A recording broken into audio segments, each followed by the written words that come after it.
విజయదశమి తొలి రోజున శైలపుత్రిగా నందివాహనంపై భక్తులకు అమ్మవారు దర్శనమిస్తారు.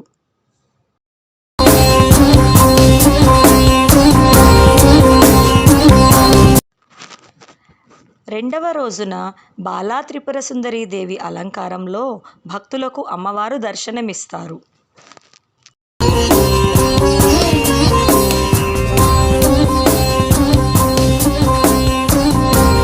దేవీ నవరాత్రులలో మూడవ రోజున అమ్మవారు గాయత్రీ రూపం ధరించి శంఖం, చక్రం, గద, అంకుశం వంటి ఆయుధాలు ధరించి భక్తులకు దర్శనమిస్తారు.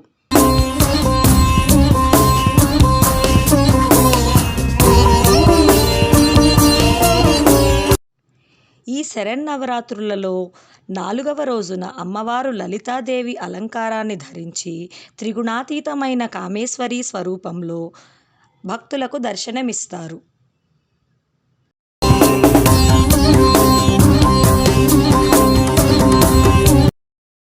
శరన్నవరాత్రులలో మూలా నక్షత్రానికి చాలా విశిష్టమైన ప్రత్యేక స్థానం ఉంది.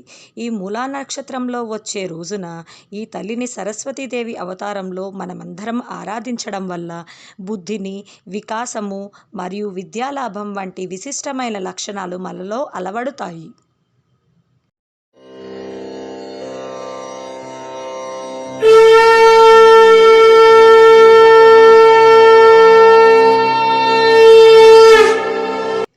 అన్నం పరబ్రహ్మ స్వరూపం అని అంటారు. అలాంటి అన్నం యొక్క విశిష్టతని మనకి తెలియజేయడం కోసం అమ్మవారు శరన్నవరాత్రుల్లో 6వ రోజున అన్నపూర్ణాదేవిగా భక్తులకు దర్శనమిస్తారు.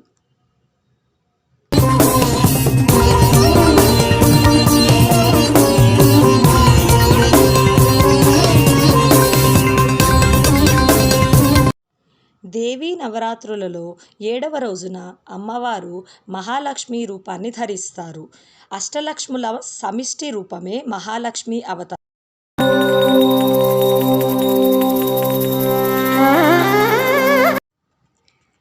శరన్నవరాత్రులలో 8వ రోజున అమ్మవారు దుర్గాదేవి అవతారాన్ని ధరిస్తారు. దుర్గతులను నివారించే పరాశక్తి దుర్గాదేవిగా రాక్షసుడిని అమ్మవారు సంహరిస్తుంది.